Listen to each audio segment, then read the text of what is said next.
Vocabulary lesson. Hey, since you misuse words a lot, you probably need this. When I was a kid. Oh great, a narrator. Oh great, hypocrisy. When alien life entered our world, it was from deep beneath the Pacific Ocean. Movie thinks I'm just gonna accept that.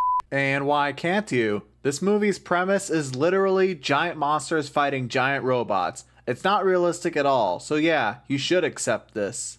A fissure between two tectonic plates. A portal between dimensions. Honestly, if this is all the harder you're gonna work to explain the science part of your fiction, don't even explain it. Just jump right into the action. I mean, we still need to know where the kaijus come from.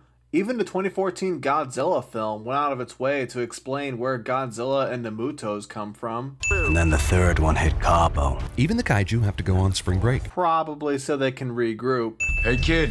Yeah? Don't get cocky. Probable Star Wars homage ends up feeling more like a cheesy ripoff. Or to set up for Raleigh's character, his cockiness is kind of what gets his brother killed. Just saying. We were never star athletes. This motherfucker is still narrating. And you're still sitting narration. Jaegers use Inception music to introduce themselves. Sinning Inception's music. 17 minutes in, the movie finally feels confident it's given you enough backstory to tell the actual story. And I feel like the movie is correct in that feeling. Why don't you? Did you, like, just watch The Avengers right before shooting this stuff? Is Powers Booth up there somewhere? Give Idris Elba an eye patch and I could seriously begin to doubt which movie I'm watching. Are you saying this because Idris Elba and Samuel L. Jackson are both black? That's racist. An enormous Category 4 broke through the coastal wall in less than an hour. Why are you surprised?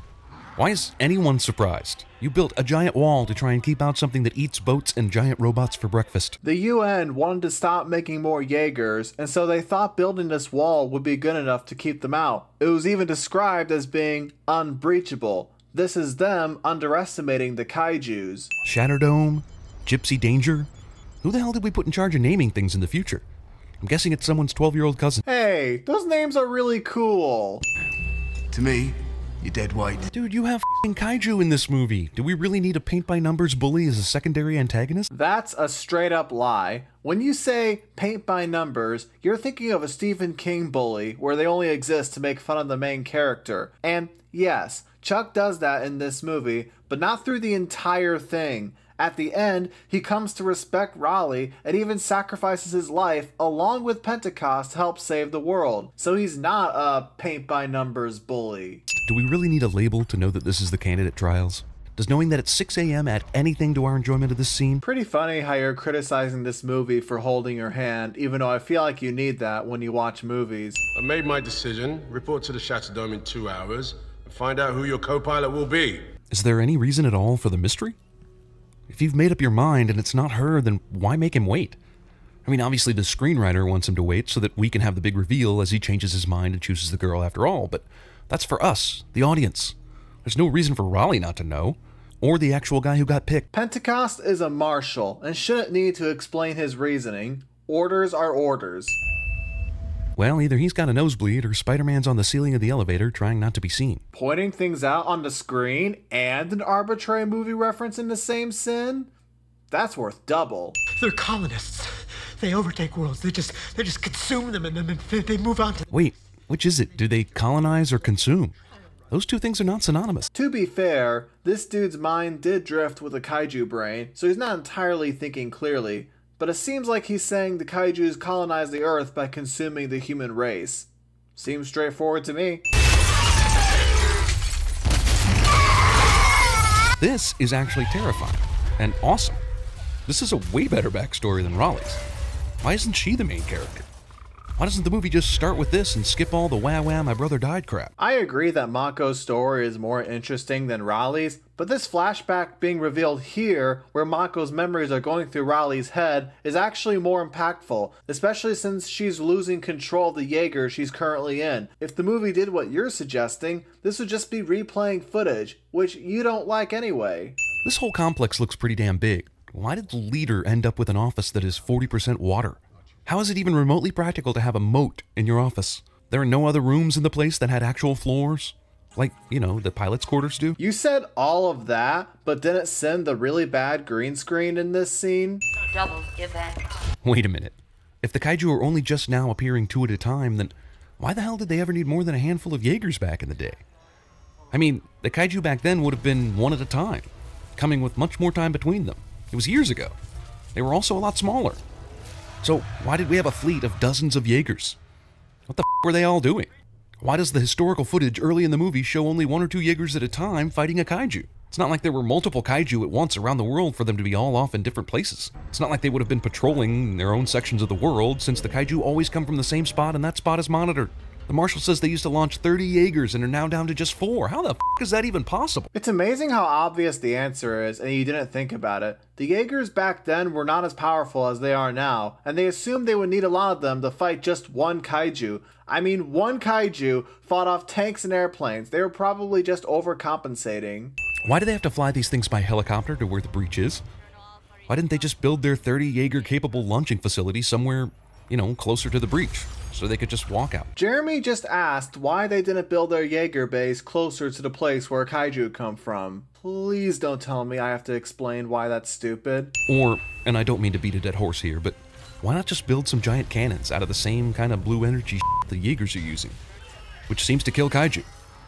And just set up some motion detecting cameras so the guns act as sentries and boom, problem solved. Normally, I don't want to bring up the rule of cool, but in this case, I think it's warranted. Sure, giant robots are probably not the best way to fight off the kaijus, but would audiences really show up for a movie where they build giant cannons and fight them off easily? Of course not. They come for the cool action, and seeing giant robots fighting kaiju is way more entertaining to watch. Okay, so the Chinese Jaeger has 3 pilots because it has this fancy 3-armed attack mode, but with drifting in a normal Jaeger, the movie has shown us that both pilots move their right arm to move the robot's right arm, and both pilots walk in order to make the legs move. So how does adding a 3rd pilot to the Chinese Jaeger enable them to collectively move a 3rd arm?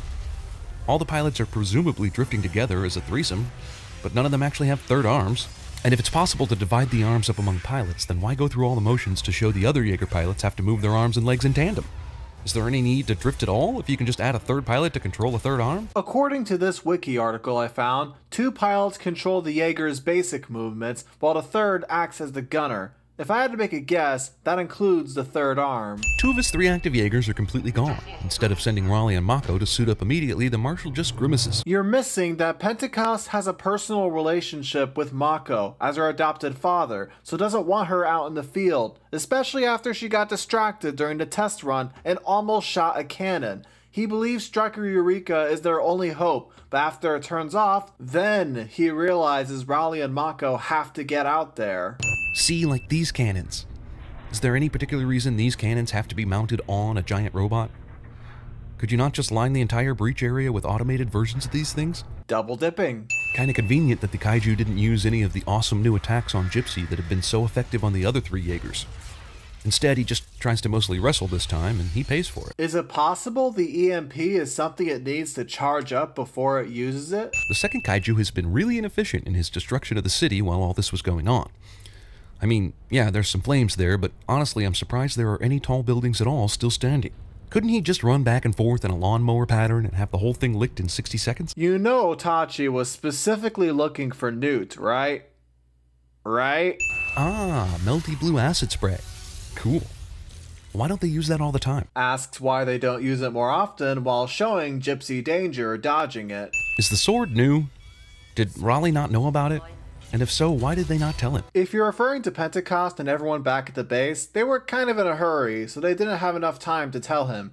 It's possible Mako could have told him, but she didn't think it was necessary before this moment. These assholes are celebrating like it's the end of Star Wars, but really half their pilots are dead, along with tens of thousands of civilians of Hong Kong City. Well, for one, the civilians were evacuated, and some of them hid underground, so it's not tens of thousands dead. Evacuate the city. Shut down the bridges. I want every single civilian in a refuge right now. And 2, you're right, 2 Jaegers are down, and that's something Pentecost says in this scene, and even tells them this is no time to celebrate. Proud of us all. But as harsh as it sounds, there is no time to celebrate. We lost 2 crews. No time to grieve.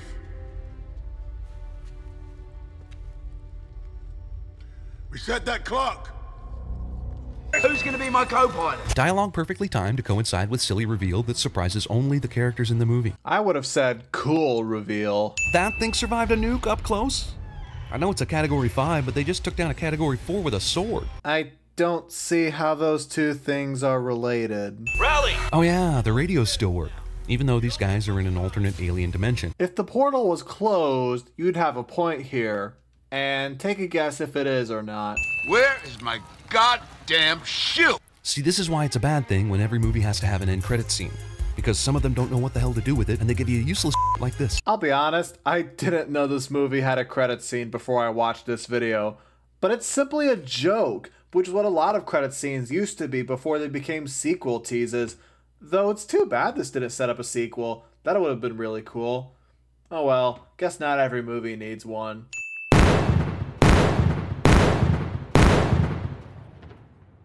Miss-sentence. Jeremy's stuck watching Pacific Rim Uprising, Clockwork Orange style.